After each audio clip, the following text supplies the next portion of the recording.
So some people say, all you need is love. What kind of love do you need? What is love? The love of God, or a love that I feel merely? So, what's the difference between a human being and an animal?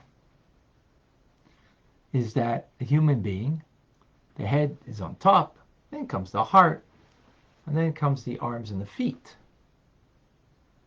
Versus an animal, most animals, right? They're all on fours. So the head, the heart, and the body are all on the same level. So the human condition is, the way it's supposed to be, is that the mind, right? We learned this earlier about the uniqueness of Abeinoni. This is the human condition, the intellectual soul, even not the godly soul, that every human being has the capability of the mind having dominion over the heart. Meaning, your heart has an urge, you can push that away. Furthermore, your mind has an understanding of something, it can develop a full, palpable feeling in the heart. You have an understanding about God, you can have a love of and awe of God. You have an understanding how great Tanya is. You really feel it, in your heart. You really, in your heart. And then, from the heart, what does it do? Well, mind to the heart, to the hands and feet, to action, to behavior of action, speech, and of course, thought. So that is the regular normative way. That's the human condition. Animals are not like that, and therefore animals, the brain is only there to serve its instinct. That's not the way it's meant to be for us. Now, we have an animal soul, so we can be that way too. Of course, that's not our desire. We want to be human, or better yet, striving to be godly. So godly means, well, the humanness would be that you understand something, it brings to a feeling, and then brings to action. Godly means that you understand something about God, and then that would bring you to a feeling towards God, a love and awe of God. And then that would be, that love and awe is enclosed in your actions and your words and in your speech, and is the intent, the motivation for what you do. But I think we probably notice that we sometimes ourselves, or people that we know, that they just don't have that, they don't have strong feelings. But yet somehow they are motivated to do good, to do the godly, by the understanding in their mind that leads to maybe, or an intellectual love that leads to an understanding heart. So we see that. Now let's examine this for a moment. Intellect and emotions seemingly are different worlds. So why would intellect affect emotions? Because in intellect, you also have emotions. In emotions, you also have intellect. What does that mean? So, pure intellect is when you're studying Tanya, let's say by example, or studying something that you, it's just pure intellect that there's no sense about it. You get it. It's like your eyes are opened, right? But then when you go, oh, wow, amazing. What's that? What does that mean? That's the emotion in intellect. It's not an emotion yet, a real emotion, because it's the response to the grasp of an idea, there becomes something real in your mind. In your mind, you're saying amazing. Once you've said that, oh my gosh, amazing stuff in your mind, so that's the emotion of the intellect, intellectual love. From there, now it can give birth to a real emotion. Or if it's not, you're not capable of the real emotion, of the love and awe that's palpable in the heart, at least an understanding heart. Again, it's a heart. Heart feels. What do you mean it's understanding? It's okay. It's good with it. So that understanding heart then will lead the person to act.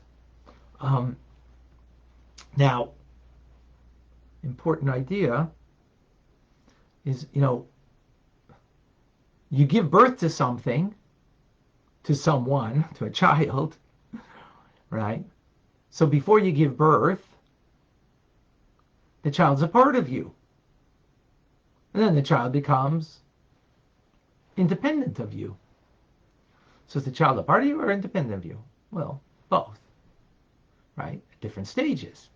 So likewise, when we speak about intelligence, if you were in Tanya is called in the 3rd chapter, it's called mothers.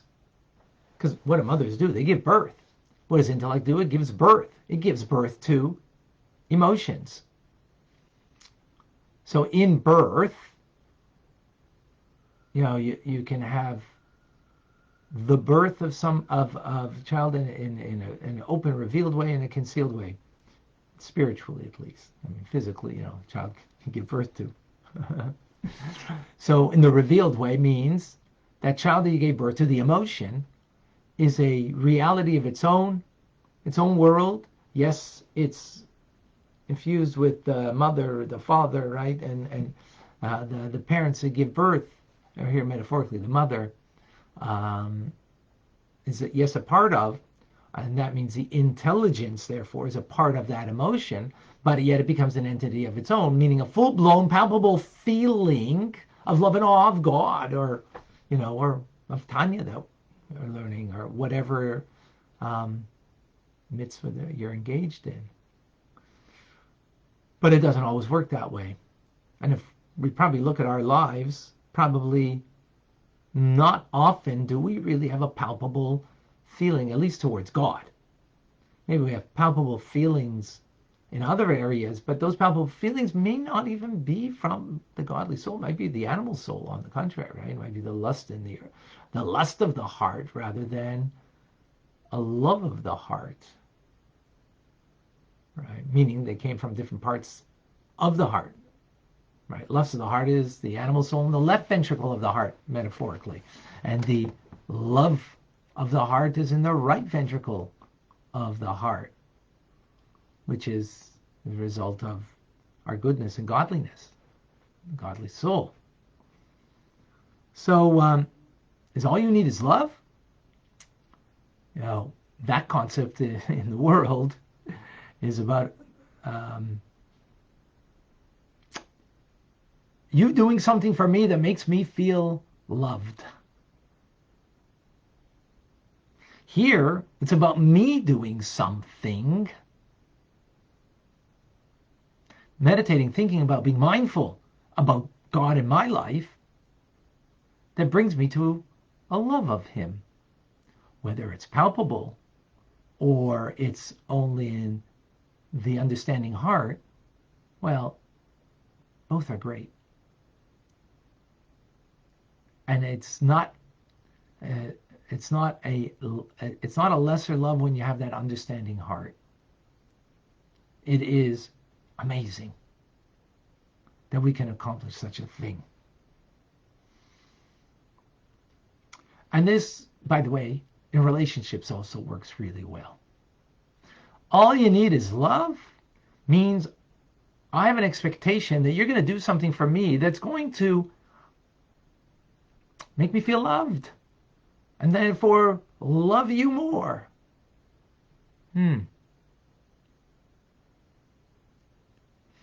Here, what this is saying, to translate into human relations, is that let me be mindful of what I can do for you. And that will produce a love. Let me be mindful about you, about your greatness. Well, greatness of God, right? So the greatness of you. And what I can do for you. What are your needs that I can fulfill for you? That's what we're meditating upon when we speak about God. Well, maybe that's what we should meditate upon in our marriage. Not what have you done for me lately? With that expectation. But what do I expect of me to be mindful of you that will give me a greater feeling towards you, and that will lead for me to do something for you, as we do for God, a commandment. 613 of them in study of Torah. That is powerful. That, and if it's even not a complete palpable feeling in your heart, that's okay. You were mindful and it brought you to do something for your loved one, then indeed all you need is love. But it's a different kind of love, or a different focus on the love.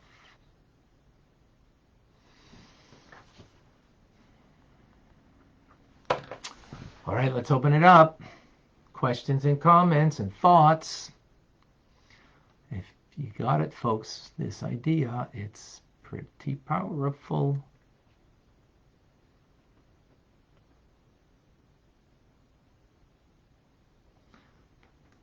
Okay. 2 question marks before. Reminder, 1 o'clock, we have Rambam. A reminder. Also, go to TanyaRabbi.com.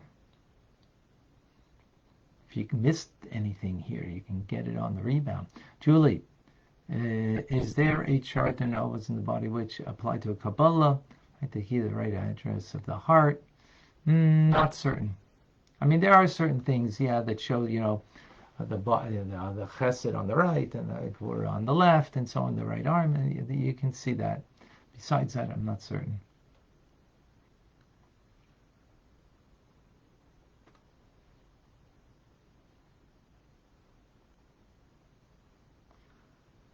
Okay. Yeah, no, sorry, more than that, I don't know.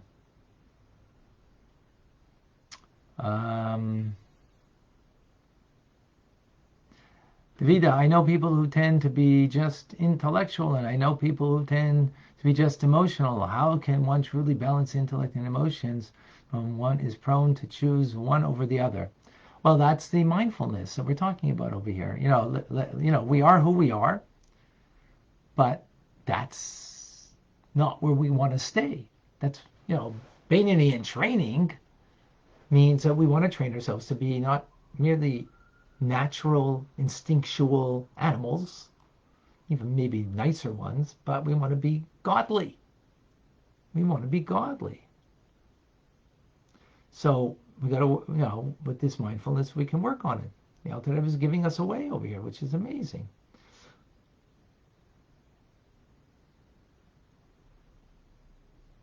Okay, Rav, we're not going to deal with outside issues now, if you don't mind. I'm going to deal with the topic at hand.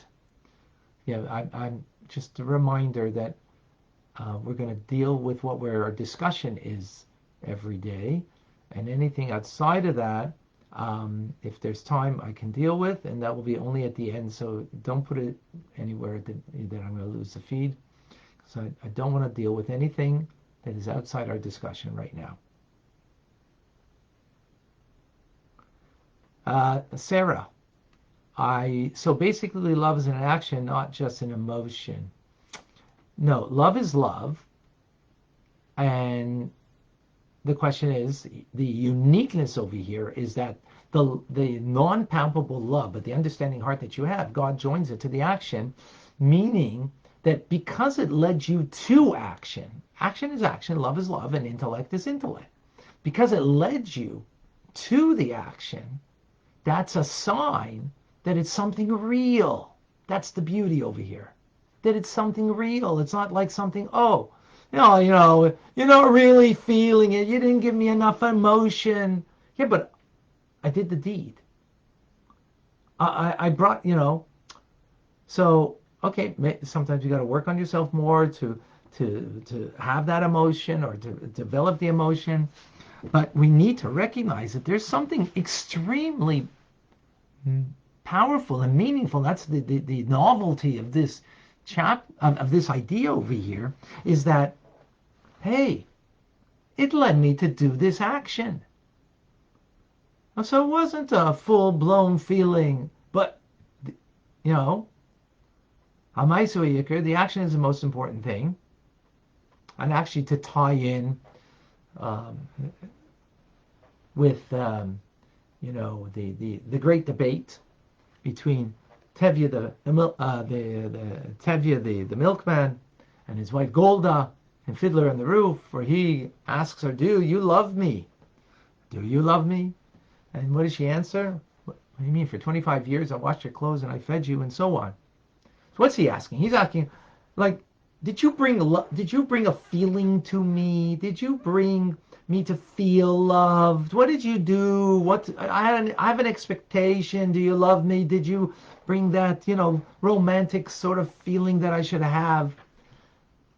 And what'd she say? What do you mean?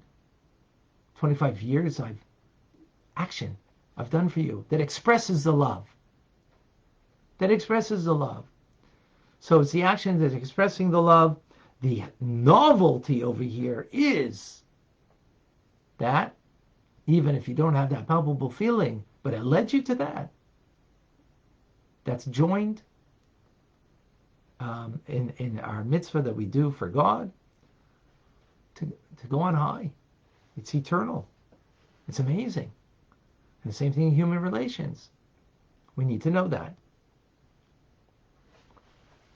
All right, I hope that was clear. We're going to get to Clubhouse in a moment. Just want to make sure I got all of the... during morning prayer, prior to Shema, reading Emet, and God can bring me to tears. This is what you're teaching. All right. Okay, good. That's amazing.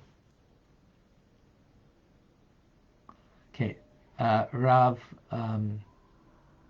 please, again, I'm not going to deal with things outside of our discussion right now. Thank you for understanding that. Okay.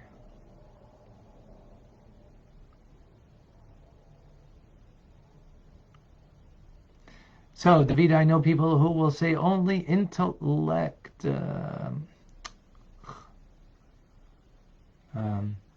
Like the study of Torah is the only way to connect with, and I know that they say the intent is more important to connect. It seems very hard to let go of your natural character. Of course it's hard, and that's our struggle, and that's what we work on ourselves, and that's why we're, having the discussion over here so we can become what we can become.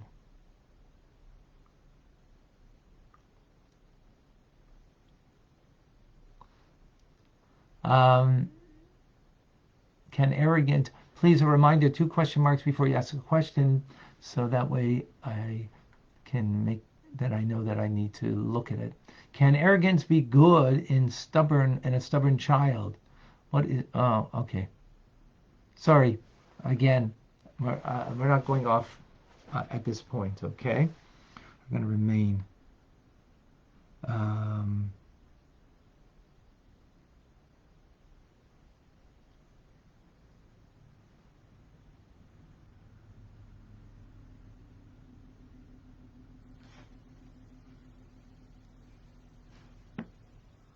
Mark. Rabbi, it's so wonderful.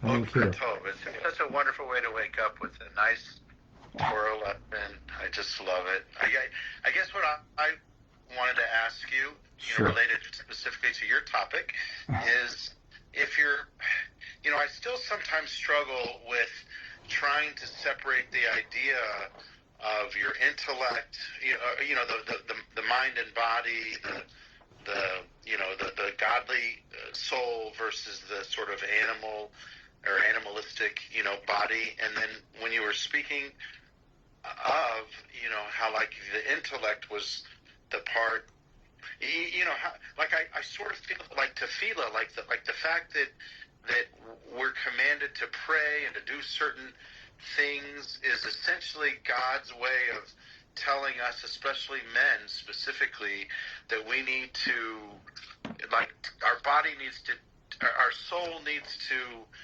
teach our body to do things so that we then will have the intellect to carry it out. These rituals and things. Right. So I guess what we're trying over here, the Tanya is trying to do with us is that, we can do it in a manner of rote, because either we were raised that way or second nature, we became that way at some point in life. But it's, not engaging the mind.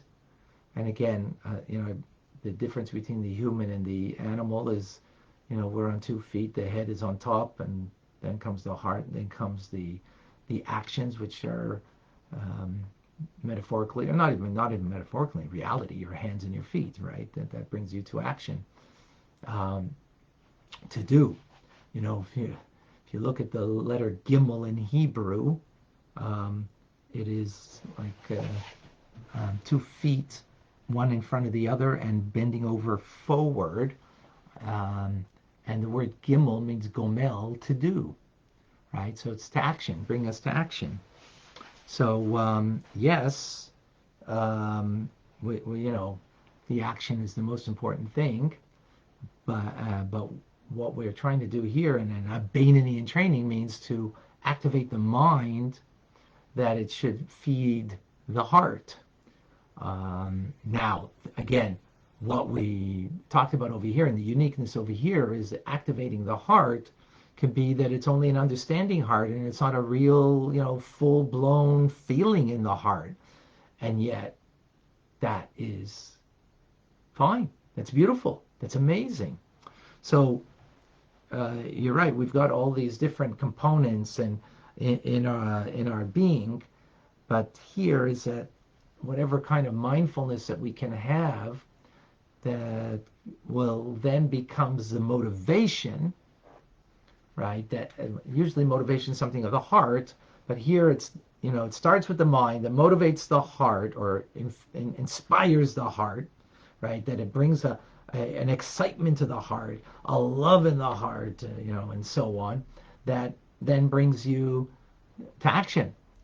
So when we can think of it in those terms, then I think we are moving forward in our lives in this respect. Does that resonate? Yeah, Rabbi, that's beautiful. I just want you to know that as myself, about tshuva, coming from secular to being more observant, this is for me the hardest thing.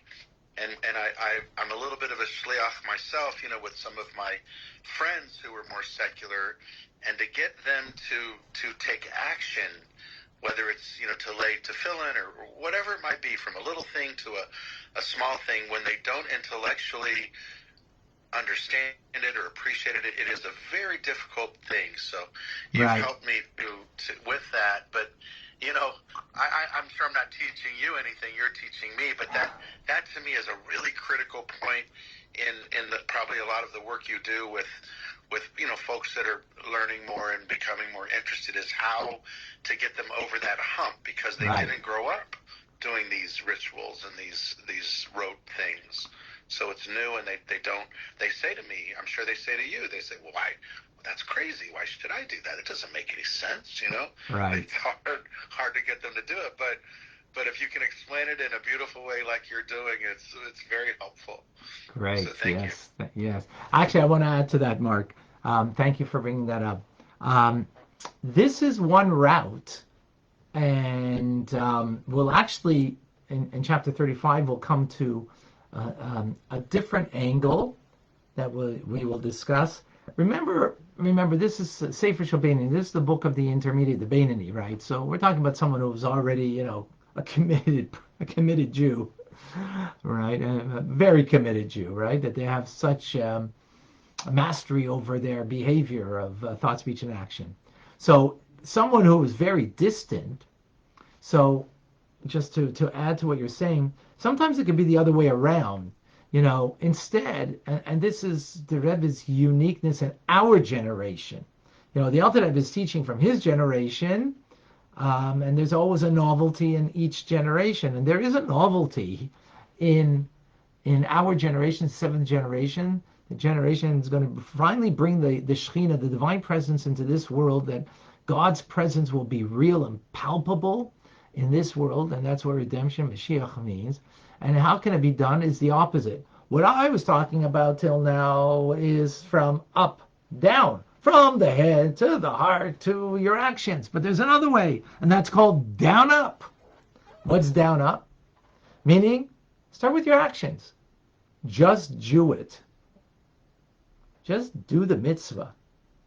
And from doing the mitzvah, you will come to feel something and appreciate about the mitzvah. So it's actually the other way around.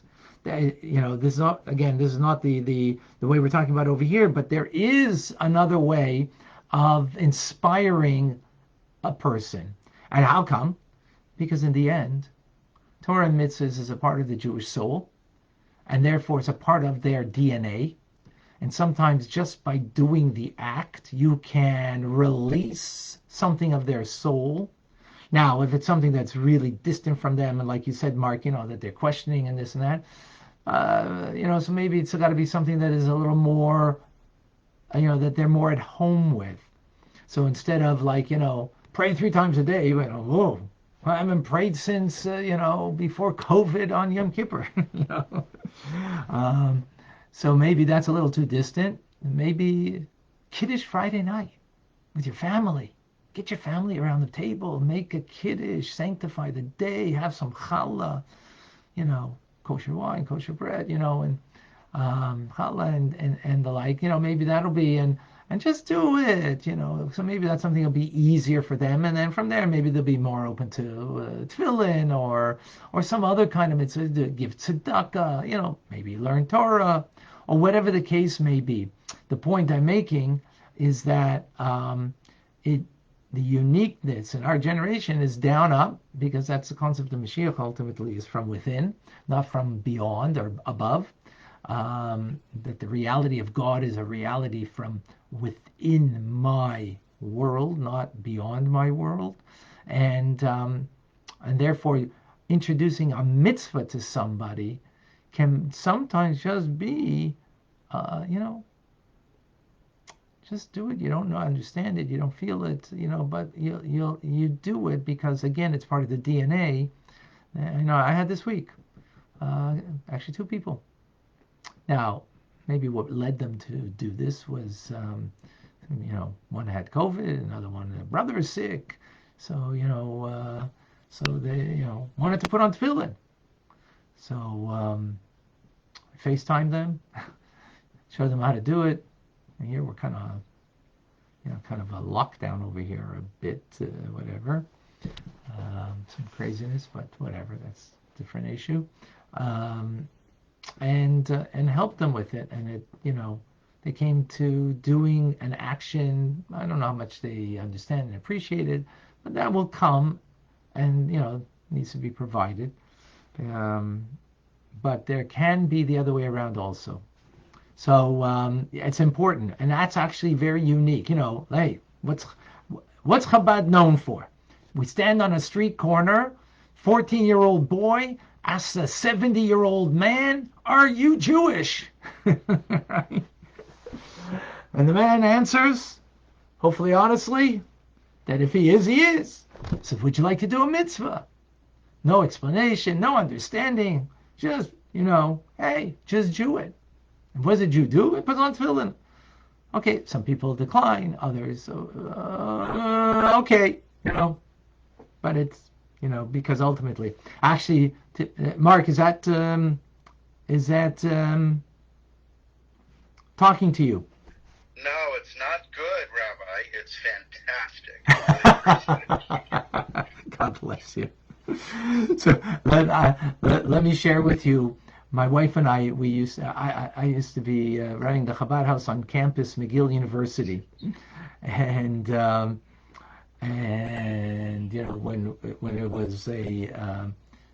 it was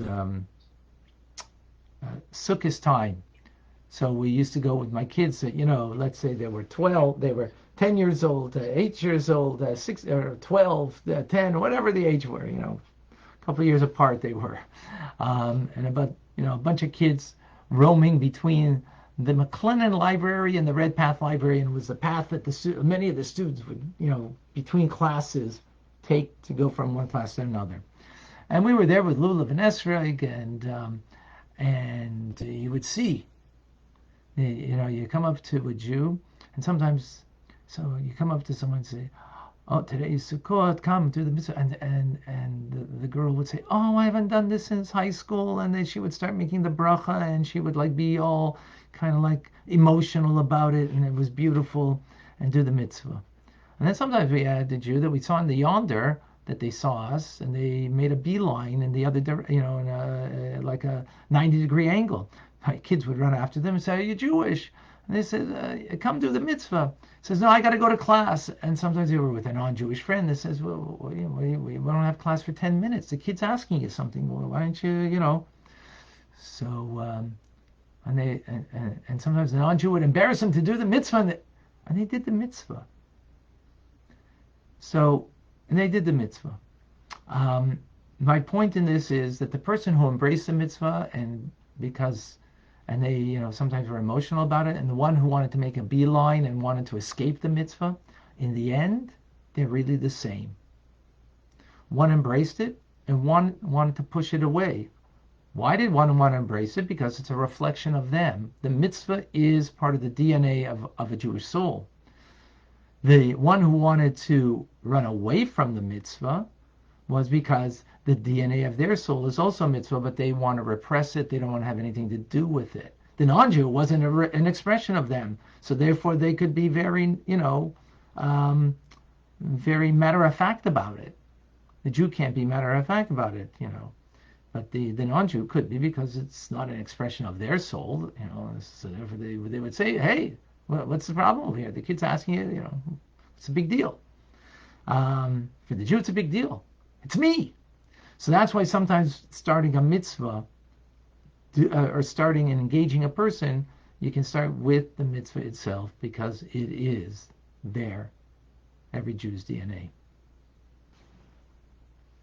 Hey, Rabbi, Yasher Koach, and I just want to share one quick little story from Rabbi Gil Locke, so I'm sure you know. Sure. From Shalayim, he bar mitzvahed one of my sons, and he told me the story, and he also made a YouTube of it that's, I think, got a lot of views, so anybody in the audience could look it up, because he would tell it a lot better than me, and I'm going to make it really quick.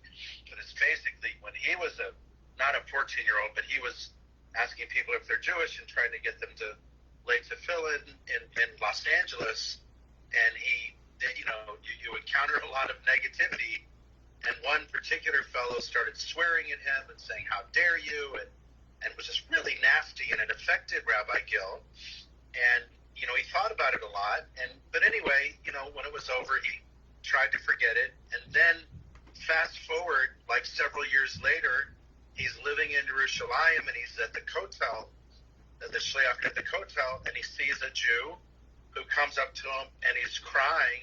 He says, "Do you remember me?" And it was the same fellow that had said, really nasty things and not wanted at all to do the mitzvah. And he said, "I want you to know that you had a massive impact on me, because I went home and I looked myself in the mirror and I started crying. I said, what have I become that I would treat a rabbi that way?" And because of that, I went and I put on the pair of tefillin that I hadn't seen in 20 years that I got for my bar mitzvah, and I've been laying it every day since then. Wow, what a beautiful story. Isn't that What nice? a beautiful Thank you. story. Thank you so much for sharing that. All right, beautiful, beautiful. All right, folks, there are some questions that are left over, but my apologies. Um, I can't continue now, so I want to just wish everybody an amazing day. I'm Rabbi Ronnie Fine, coming to you for Chabad Zuch and Kadesh in Montreal, Canada. If you want to get more of this, go on to the TanyaRabbi.com website that has all of this stuff, and share it with others. Have a wonderful day. Thank you so much for joining.